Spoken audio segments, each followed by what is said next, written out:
Salam sejahtera saudara-saudara sekalian, seluruh anggota jemaat dan simpatisan GK Taman Cibunut Bandung, juga semua saudara seiman yang mengikuti persekutuan doa ini. Saya Pendeta Budi Cahyono Sugeng akan melayani persekutuan doa Selasa 25 Januari 2022. Tema persekutuan doa hari ini adalah menyembah Allah dalam roh dan kebenaran. Marilah kita mulai, kita siapkan hati kita, kiranya persekutuan doa ini boleh menguatkan satu dengan yang lain. Kita nyanyikan dari Kidung Jemaat nomor 4, bait 1, bait kedua, dan bait ke-6. Hai mari sembah.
Marilah saudara sekalian kita bersama berdoa, mohon pimpinan Tuhan dalam renungan saat ini.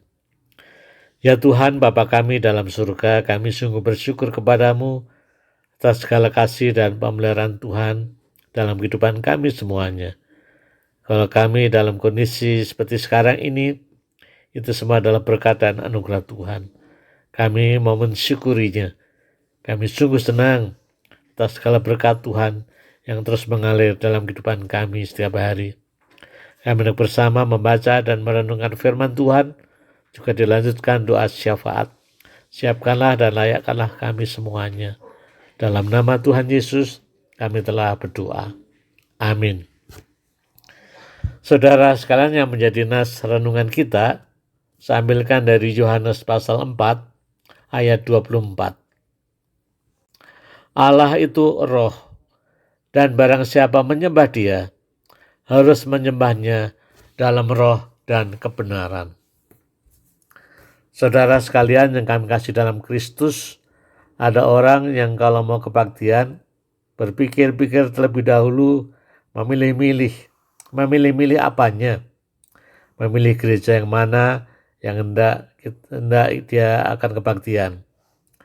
Kalau gereja A tempatnya dekat, tapi liturginya mungkin dipandang membosankan. Kalau gereja B khotbah-khotbahnya lama, tapi musiknya memberikan semangat. Kalau gereja C khotbahnya mungkin gak terlalu lama, tapi musiknya lambat dan seterusnya. Ada juga orang yang memilih suasananya. Kalau gereja A suasananya enak, penuh persaudaraan, tapi kebaktiannya cukup lama. Gereja B, suasana bergerejanya biasa saja, cenderung cuek bahkan. Dan kebaktiannya nggak terlalu lama. Gereja C, oh banyak teman dan kenalan di sana, tapi tempat parkirnya susah. Dan segala macam hal. Ada juga, dan ini yang sering kali terjadi, yang memilih-milih pendeta atau pengkhotbahnya. Pendeta A ini menarik karena lucu-lucu khotbahnya. Pendeta B membuat orang ngantuk, khotbahnya seperti ceramah. Pendeta C, ini khotbahnya nggak jelas kemana arahnya, dan seterusnya, dan seterusnya. Saudara-saudara sekalian, seringkali ada banyak pertimbangan orang mau kebaktian di mana.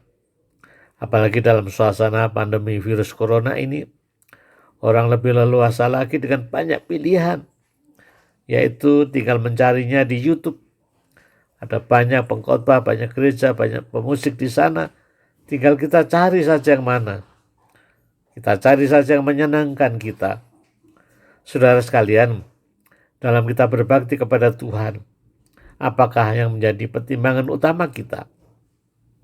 Apakah kepuasan kita atau kesenangan kita? Kalau itu menjadi pertimbangan kita, ini tentunya tidak tepat. Mestinya menjadi pertimbangan utama kita adalah apa yang menyenangkan Tuhan, apa yang sesuai dengan kehendak Tuhan, bukannya menyenangkan diri sendiri, tapi yang sesuai dan menyenangkan Tuhan. Yohanes 4 ayat 24 tadi yang kita baca bisa menjadi salah satu pertimbangan atau patokan kita dalam berbakti kepada Tuhan. Allah itu roh, dan barang siapa menyembah Dia harus menyembahnya dalam roh dan kebenaran. Diawali dengan Allah itu roh. Artinya Allah hadir di mana-mana, tidak tergantung tempat dan situasi. Allah tidak bisa diatur oleh manusia. Sebaliknya manusialah yang mestinya diatur Allah. Karena Allah hadir di mana-mana yang mengatur hidup kita, maka dalam kita menyembah atau berbakti kepada Allah, tidak tergantung tempat dan tidak boleh menurut keinginan manusia atau diri sendiri. Tapi kita harus menyembah Allah atau berbakti kepada Allah dalam roh dan kebenaran. Artinya dalam berbakti atau menyembah Allah, kita harus melakukannya dengan sikap hati yang benar, yang tertuju kepada Allah. Sikap hati yang benar dan fokus tertuju pada Allah, bukan pada manusia, bukan pada situasi, tapi pada Allah sendiri. Itu berarti dalam menyembah atau berbakti kepada Allah, kita tidak boleh memilih-milih tempat ibadah atau gereja. Dalam hati kita terus berpindah-pindah tempat kebaktian sesuai dengan kesukaan kita. Kita juga tidak boleh memilih-milih suasana kebaktian atau liturgi yang menyenangkan, memuaskan kita, sehingga kita juga terus mencari berputar-putar situasi gereja yang cocok. Kita juga tidak boleh memilih-milih pendeta atau pengkhotbah, mana yang favorit, yang lucu, yang menyenangkan, dan seterusnya. Mestinya kita mencari firman Tuhan, siapapun pengkhotbah atau pendetanya. Kalaupun dirasa kurang, katakanlah sesuai dengan keinginan kita atau harapan kita, berpikirlah dan berdoalah apa yang Tuhan ingin katakan melalui itu semuanya. Saudara sekalian, selama gereja masih ada di dunia, tidak ada yang kekal dan sempurna. Semua selalu mempunyai kelebihan dan kekurangannya, termasuk gereja.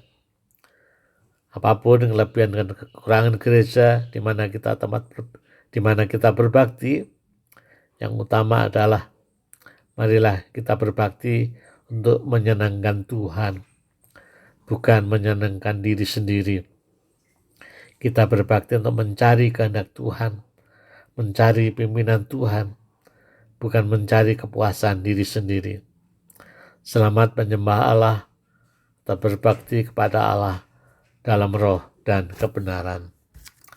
Amin. Mari saudara sekalian, sekarang kita naikkan doa-doa syafaat kita. Marilah kita berdoa. Ya Tuhan, Bapa kami dalam surga, kami bersyukur atas segala kasih dan pemeliharaan Tuhan dalam kehidupan kami semuanya. Kau juga terus menuntun kami sehingga kehidupan kami boleh benar sesuai dengan yang Tuhan inginkan, termasuk dalam beribadah atau berbakti atau menyembah Tuhan. Kiranya fokusnya adalah kehendak Allah. Kayak berbakti atau menyembah Allah untuk mencari kehendak Tuhan, bukan mencari kesenangan diri sendiri. Tuhan berikanlah hikmat kepada kami semuanya, sehingga ibadah-ibadah yang kami lakukan boleh menjadi berkat bagi kehidupan kami, bagi kehidupan sesama, dan memuliakan Tuhan. Tuhan, saat ini kami juga terus bersyukur untuk seluruh anggota jemaat simpatisan kami yang mengikuti pesan doa ini. Berkatilah kehidupan mereka semuanya. Kalaupun ada pergumulan dan masalah, tolonglah mereka agar mereka tetap tabah dan kuat dan terus bersandar kepada Tuhan. Saya berdoa untuk beberapa saudara kami, khususnya anggota jemaat simpatisan GKI Taman Cipunut Bandung yang dalam pergumulan usia lanjut, sakit, pemulihan, atau pergumulan-pergumulan lain dalam hidupnya. Saya berdoa untuk Ibu Edia, untuk Bapak Budi Kiantoro, untuk Ibu Tris Karyadi, Ibu Trihana, Ibu Windewanta, untuk Bapak Kiki, untuk Ibu Swat, Ibu Gunawati, Bapak Julius dan Tante Gita, Ibu Tina Permana, untuk Ibu Guat Ing, untuk Ibu Linda Lois, untuk Ibu Dorcas Lisyawati, untuk Bapak Adi Pratomo, Ibu Helena Santoso, untuk Bapak Matias Widodo, Tante Yakin, Oma Elin, Bapak Yukitong dan Lim Amoy istrinya, Bapak Wahono Madiwidyo, Ibu Sin Apin,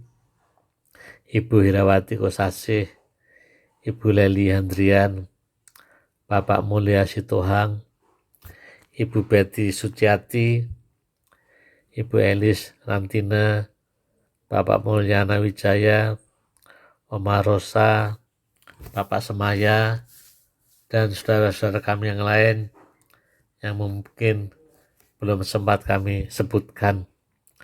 Yang percaya ya Tuhan, di tengah pergumulan itu Tuhan tetap bersama mereka dan keluarganya, dan tetap kuatkan baik yang dalam pergumulan sakit, pemulihan usia lanjut maupun keluarganya, biar mereka boleh bersama-sama saling menopang dan menguatkan, dan kekuatan Tuhan boleh mereka andalkan dan mereka rasakan. Tuhan, saat ini saya berdoa untuk beberapa keluarga yang berduka dalam beberapa hari ini, yaitu untuk keluarga almarhumah Ibu Sari Gita, keluarga almarhum Bapak Peng Martanto, keluarga almarhumah Ibu Ana Siragara atau Ibu Tobing. Tuhan, selama almarhum dan almarhumah ada di dunia ini, mereka telah setia beriman kepada Tuhan, dan kami percaya mereka kembali kepada Tuhan yang mengasihinya. Bila keluarga yang ditinggalkan, Tuhan berikan kekuatan dan topangan penghiburan sejati, sehingga mereka tetap terus bersandar kepada Tuhan. Tuhan, kami juga terus berdoa dalam musim penghujan ini sering terjadi bencana-bencana alam yang kadangkala juga tidak terduga. Tuhan, siapkanlah kami semuanya, juga seluruh masyarakat bangsa Indonesia ini, termasuk pemerintah di dalamnya, untuk mengantisipasi segala bencana-bencana itu, sehingga kalaupun terjadi dan tidak terhindarkan, boleh diminimalisir kerugiannya atau korban-korbannya.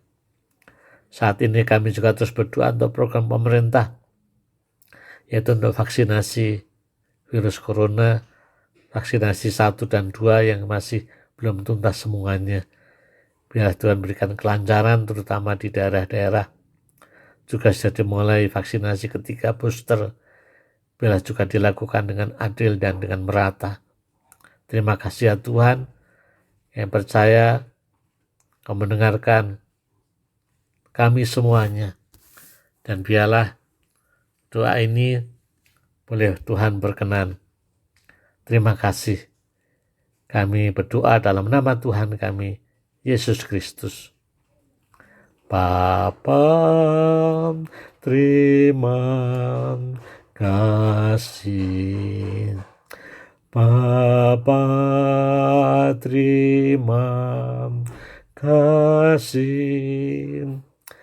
Bapa di dalam surga, puji, terima kasih. Amin. Saudara sekalian yang kami kasih dalam Kristus, cukup sekian persekutuan doa kita. Kiranya hidup kita semakin diperkenan oleh Tuhan. Tuhan memberkati kita semuanya. Amin.